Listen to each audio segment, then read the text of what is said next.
Hello friends. तो आज का जो वीडियो है ये स्पीकर का है और इसमें हम बैटरी चेंज करेंगे क्योंकि इसका जो बैटरी बैकअप है वो आधे घंटे के आसपास है। ठीक है, 15 मिनट 20 मिनट आधा घंटे के आसपास ही चलता है और इसको काफ़ी घंटे तक हम चार्ज करते हैं तो भी इसकी बैटरी चलती नहीं है। तो यहाँ TM भी लिखा हुआ है। हो सकता है आप जो स्पीकर लो दिखने में सेम इसी तरह दिखेगा, लेकिन यहाँ कुछ और मॉडल लिखा हो क्योंकि ये चाइनीज़ वर्जन है। तो अपना लोगो लगा के और मार्केट में देते हैं। ठीक है, इस तरह के कई सारे मैंने स्पीकर देखे हैं जो दिखने में बिल्कुल सेम है, लेकिन यहाँ पर स्पीकर में जो नाम लिखा हो अलग है। ठीक है, तो हो सकता है आपका स्पीकर सेम ऐसा दिखता हो और उसमें उसकी भी बैटरी कम चलती हो। तो इसके लिए आपको क्या करना है, सबसे पहले ये वाली जाली हमें ओपन करनी है। तो जाली ओपन करने के लिए आप कुछ टूल्स की ज़रूरत पड़ती है और वो टूल्स का मैंने पूरा वीडियो बनाया है चैनल पे, आप जाके देख सकते हैं। ठीक है, उसका बाय लिंक भी दिया हुआ है मैंने डिस्क्रिप्शन में, तो आप वहाँ से बाय लिंक से वो चीज़ें ले भी सकते हैं। तो हम इसे ओपन करते हैं। पहले इससे पहले मैंने जेब्रोनिक्स का वीडियो बनाया था, उसमें भी मैंने स्पीकर की जो बैटरी थी वो चेंज की थी और बैटरी के साथ साथ उसका जो चार्जिंग पोर्ट था वो भी हमने चेंज किया था। ठीक है, तो आप चाहें अगर आपके पास जेब्रोनिक्स का स्पीकर है तो उसका भी आप वीडियो देख सकते हैं। ठीक है, पूरा वीडियो मैंने दिया हुआ है चैनल पे और मैंने साथ में बताया भी था कि ये जो ग्रिल होती है स्पीकर की इसको चिपकाया किससे जाता है। ठीक है, तो इस पर भी हम चिपकाएंगे, तो वो लास्ट में बताएंगे आपको। पहले से हम ओपन कर लेते हैं। तो ओपन करने के लिए आपको धीरे धीरे जाली को उठाना है। ठीक है, चारों तरफ से, और जब ये जाली उड़ जाए तो इस प्रकार आपको उसको धीरे धीरे निकालना है, जैसे हम निकाल रहे हैं। देखिए हल्की सी ऊपर हो गई है। ठीक है, तो आगे भी हम निकाल लेते हैं क्योंकि चिपकी हुई है जाली, हमने चिपका रखी थी इसको। तो इस प्रकार आप धीरे धीरे इसको निकालते जाएं। देखिए यहाँ तक निकल गई है।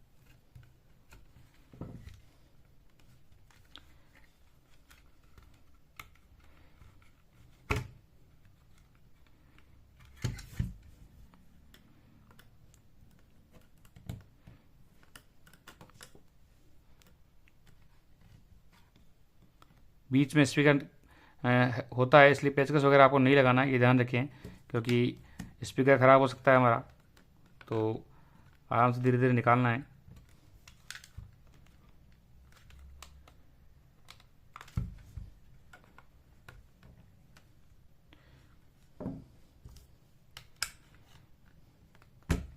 तो ये देखिए ये हमारी जाली निकल गई है सेफली पूरी। ठीक है, अगर ये डस्ट में होगी तो इसे क्लीन भी करेंगे हम। अब यहाँ पर ये स्क्रू लगे हुए हैं देखिए आप। ठीक है, तो चारों स्क्रू को हम ओपन कर लेते हैं।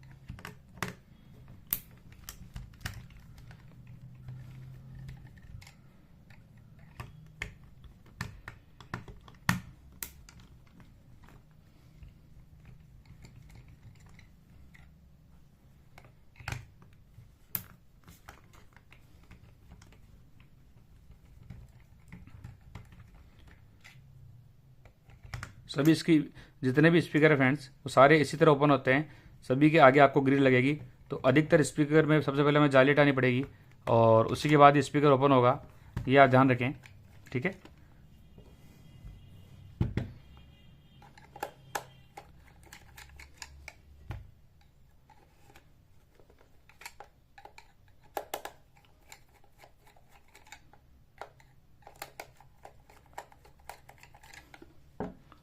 तो ये देखिए हमारा स्पीकर जो है खुल चुका है। अब बैक साइड से हम खोल लेते हैं इसे। तो ये देखिए ये ओपन हो गया हमारा स्पीकर। ठीक है, और ये इसमें बैटरी लगी हुई है। ठीक है, ये स्पीकर है ही और ये इसकी किट है। तो ये जो स्पीकर है ये प्रॉब्लम कर रहा है, तो इसकी जगह हम क्या करेंगे, दूसरी लिथियम आयन बैटरी लगाएंगे। तो उसके लिए मैंने जो लैपटॉप होता है उसकी बैटरियाँ निकाली हुई है कई सारी, ये देखिए।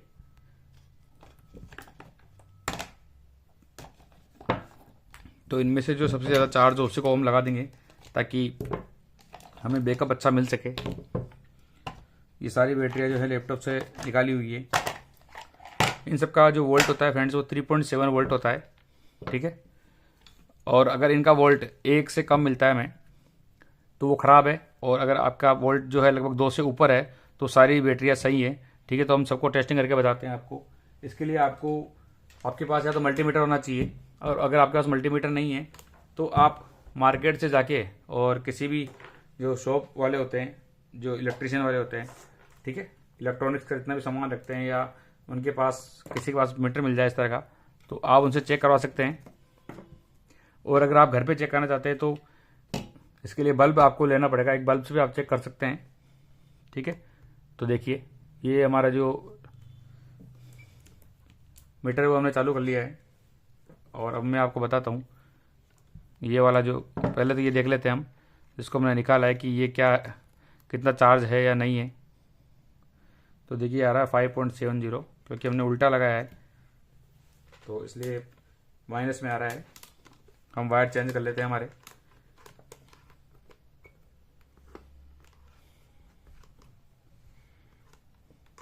अब देखिए तो ये है 5.68। ठीक है, तो ये चार्ज है लेकिन इसका बैकअप कम है। उसका रीज़न है इसका जो एमएच है वो कम है। मैंने आपको पिछले वीडियो में बताया भी था कि एमएच की वजह से ही दिक्कत आती है। जैसे ये वीडियो है, देखिए ये सेल है, इस सेल में यहाँ पर एमएच दिया गया है 1800 एमएच। देखिए आपको मैं बताता हूँ, यहाँ सेल पर दिया गया है 1800 एमएच। ठीक है, 3.7 वोल्ट, 6.66 वाट, लेकिन इसका एमएच की वजह से बैकअप कम है। जबकि इन सेलों का जो एमएच होता है वो 2600 से 3200 एमएच के आसपास ये होती है। लेकिन यहाँ हमने जो है इनको लैपटॉप की बैटरी से निकाला, इसलिए इस पर लिखा हुआ नहीं है। ठीक है, इस पर लिखा हुआ मैं बताता हूँ आपको, इस पर बार कोड वगैरह लिखे हुए हैं। तो जनरली हम क्या करेंगे, इसको चेक करेंगे और चेक करके ही इसका पता लगाएंगे। तो हम एक एक चेक करके बताते हैं फटाफट कितना कितना वोल्ट है। 4.54, इसका जो है, इसका नहीं आ रहा है, मतलब ये ख़राब है सेल। ठीक है, और अब इसको चेक कर लेते हैं। 5.43,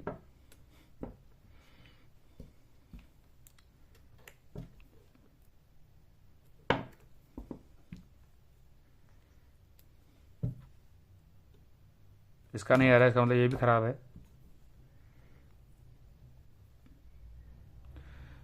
इसका जो बैकअप है वो है 5.58, मतलब इससे ज़्यादा है। इसका 5.43 के आसपास था। ठीक है, 44, तो इसका बैकअप ज़्यादा है और इसका कम है थोड़ा। अब ये देख लेते हैं ये वाला सेल 5.44, तो ये लगभग इसके बराबर है, दोनों का बराबर है बैकअप। और इसको भी देख लेते हैं। ये देखिए आप, इसका जो बैकअप है बिल्कुल भी नहीं आ रहा है, 0.25, 0.21, इसका मतलब ये सेल ख़राब है। मैंने बताया आपको जिसका एक या एक से नीचे है बिल्कुल ही, तो वो सेल हमारा ख़राब है। ठीक है, और एक से ऊपर है तो वो सेल सही है। जैसे कि ये सेल हमने जेब्रोनिक्स से निकाला था और इसका बैकअप है 5.82, लेकिन यहाँ इसका एमएच कम है, इसलिए इसको हम नहीं लगाएंगे। ठीक है, आगे एक और सेल रहा है हमारे पास, ये देख लेते हैं इसका क्या बैकअप है। तो इसका 4.12 है, मतलब इसका भी कम है। तो सबसे ज़्यादा बैकअप इस सेल का आ रहा है, तो इस सेल को हम लगा लेते हैं इसमें। ठीक है, तो यहाँ पर हमें इनको दोनों वायर को इसकी जगह सोल्डरिंग करते हैं और फिर आपको बताते हैं आगे। तो हमने ये वाला सेल हटा लिया है। ठीक है, और देखिए आप, इसको सोल्डरिंग कर दिया है। मैं बताता हूँ आपको, ये देखिए। ठीक है, यहाँ पर हमने सोल्डरिंग कर दी है और यहाँ पर भी हमने सोल्डरिंग कर दी है। अब हम इसकी टैपिंग कर लेते हैं और फिर आगे बताते हैं आपको। तो ये देखिए हमने इसकी टैपिंग कर दी है। ठीक है, जिससे करंट का भी कोई प्रॉब्लम नहीं रहेगा और शॉर्ट सर्किट भी हमारा नहीं होगा। तो इस तरह से आप भी टैपिंग कर दें। ठीक है, अब हम इसको फिट करने के लिए मैंने आपको बताया कि जैसे इसको हम लगाएंगे तो यहाँ पर ये आवाज़ करेगा लूज़ होने के कारण। ठीक है, तो इस पर हम डबल टेप लगा देंगे। तो डबल टेपिंग की हमें ज़रूरत नहीं पड़ी, क्योंकि ये जो बैटरी थी इसकी बिल्कुल फिक्स साइज़ की थी, तो बिल्कुल फिट आ गई है। ठीक है, और ये देखिए आप, आवाज़ भी नहीं आ रही है। ठीक है, तो अब हम इसको फिक्स करके देखते हैं कि ये फिक्स हो रहा है या नहीं हो रहा है। तो बंद करते हैं इसको, देखते हैं आगे।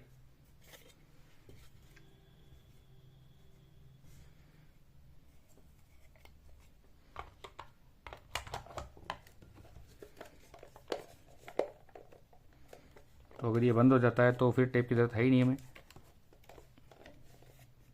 तो स्क्रू वगैरह लगाते हैं हम इस पर। इसमें लाइटिंग है तो काफ़ी अच्छा लगता है, देखिए आप, ठीक है, क्योंकि मैंने ऑन कर रखा है, ये ऑफ, क्योंकि एक बार चेक करना ज़रूरी है।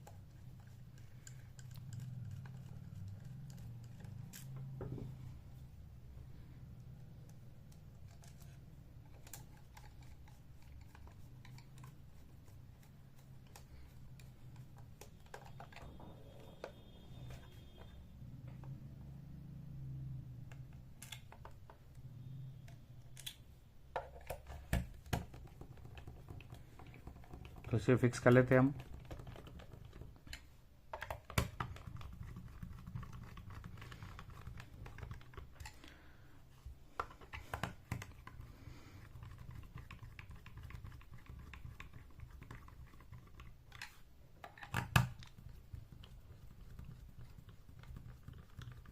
तो ये देखिए फ्रेंड्स, ये मैंने फिक्स कर दिया है, ठीक है। ज़्यादा टाइट भी आपको नहीं करना है स्क्रू, नहीं तो जो प्लास्टिक मटेरियल आपको पता है कि ये फ्री हो सकते हैं, ठीक है। तो ये हमारा यहाँ पर देखिए फिक्स हो गया है।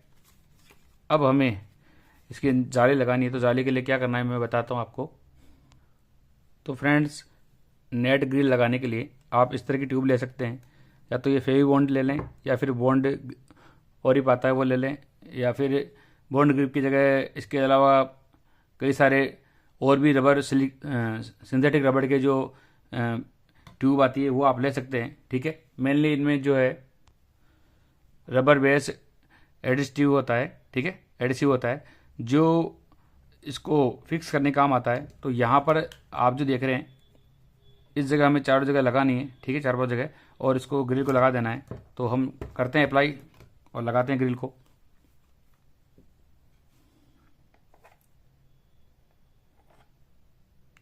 पहले भी देखिए आप, मैंने लगा रखी थी, तो इसलिए ये फिक्स थी, निकली नहीं, नहीं तो ये बिल्कुल लूज़ आती है और निकलने का डर रहता है।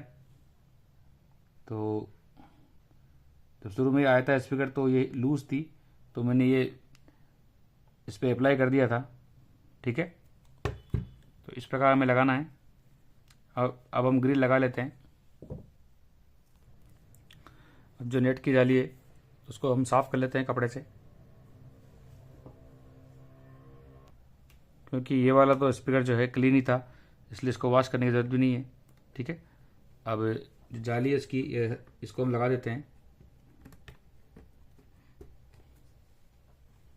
ये देखिए इस प्रकार से धीरे धीरे लगाना है, तो ये इससे फिट बैठ जाए, ये ध्यान रखना है।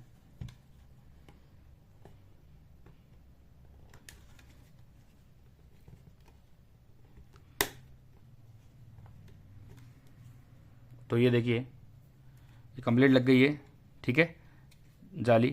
तो ये हमारा रिपेयरिंग का वीडियो था, ठीक है। अगर आपका कोई क्वेश्चन हो, कोई कमेंट हो, तो आप मुझे पूछ लीजिएगा, ठीक है फ्रेंड्स।